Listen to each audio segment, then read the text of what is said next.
Ghost Recon Breakpoint is finally out, and you know what? It's a total blast. I played a bunch of Wildlands over a year ago, and Breakpoint feels like that game, and then some. First off, big thank you to Ubisoft for sending me a code for this. I've been really wanting to play this game for a long time, so, you know, been really waiting for it, but hey, if you think that means I'm gonna be any nicer to the game because of that, you really don't know me at all. So, right off the bat, this is something I have to address. If the headlines are to be believed, this game is a microtransaction-filled nightmare.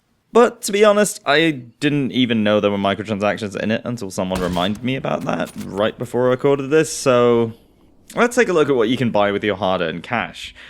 Cosmetics, and yeah, I know that's not all, but that's really the only thing that matters, because you can buy boosters, or as they call them, time savers in the store, but I still have yet to find a reason to actually do that. Crafting materials are basically everywhere, especially if you get the passive unlock that literally marks them on the radar for you, to the point where your minimap is literally just a connect the dots puzzle of blinking white spots. On top of that, loot drops are common enough that you can dismantle everything and upgrade weapons without too many issues. Experience gain is also kind of a moot point, since the only advantage seems to be unlocking skill points, and you can get those by just clearing outposts. Skill point crates also pop up every now and then, so you can sneak in and grab it and get some free points. On the topic of XP gain, by the way, I do love the way the levels work in this game, because aside from the big behemoth drone tanks that you fight, all enemies regardless of level can be taken down with a well-placed headshot. Gone are the days of high level equals bullet sponge bullshit, because levels don't mean shit when you've got a 50 cal and a steady trigger finger. What it does mean, however, is that if you get spotted by a higher level enemy, you are dead. And I don't mean things get crazy, I mean you are literally seconds away from pushing up daisies. Enemies at higher levels and difficulties have better spotting range and are more aware, making sneaking up on them a much bigger risk. On top of that, and I cannot stress this enough, they are better shots. While the typical Sentinel Trooper will miss at least half their shots, these guys aren't Stormtroopers and they will mess your up. And when those bullets land, they hurt. At extreme difficulty, which incidentally is the way I recommend playing this game, it takes 3, maybe 4 shots to kill you, so you're dead if these guys so much as fart in your general direction.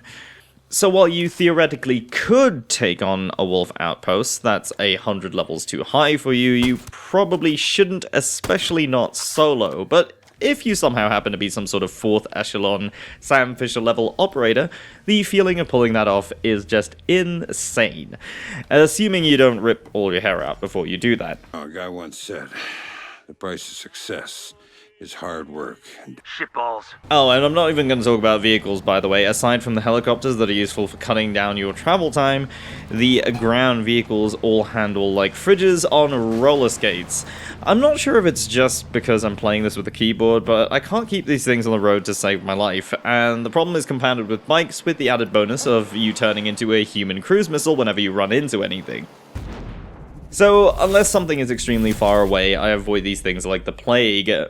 Maybe it works better on a controller, but since I'm on a keyboard, I think I'm just gonna stick to walking. So with all that said, the newest thing about Breakpoint compared to Wildlands is classes. The first thing you pick up when you get your first skill point is the ability to choose one of 4 classes. You've got your Medic, Assault, Panther, and Sharpshooter, and really the only thing they change is your specific class item and ultimate ability. Beyond that, you can build your character however you want. You want to be a sniper with a breaching torch? You can. Want to be a support main with the ability to spam nades? You can. Do you want to be a close combat expert with an RPG? You probably shouldn't, but yeah, you can do that too. All skill unlocks are available to all classes, so go nuts. The only limitation is the number of active perks you can equip at once. When fully upgraded, you can pick just 3 of them, so you really have to think about which ones matter most to your playstyle. Want to go in guns blazing? Maybe pick the perk that gives you more ammo. Want to be sneaky instead? Pick the one that gives you better stealth. Or if you don't like surprises, get the perk that automatically marks nearby enemies for you. It's really up to you. And honestly, unlike Wildlands, you definitely don't feel like some sort of god-tier operator.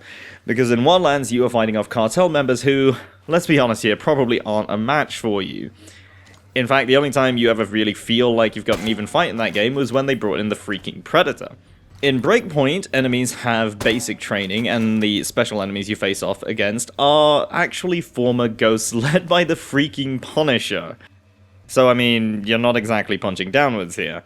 You often feel outmatched and underpowered no matter what your level is, so when you're infiltrating bases filled with elite troops, you're definitely gonna feel like you're infiltrating a base filled with goddamn elite fucking troopers. It also doesn't help that the wolves themselves kind of look and sound like 40k Space Marines. But overall, the game is great. I've been playing it mainly solo, and it's been a blast so far. I didn't even mention the PvP since I tried it once, and frankly, it's not my thing, so I genuinely wish some of the cosmetics didn't basically require you to play PvP before you could unlock them, because some of the really good ones seem to be locked behind that. But hey, at least it's more than just simply playable as a solo player.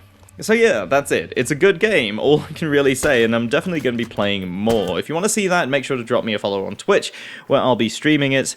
My name is Panzer, thank you very much for watching, and I'll see you next time.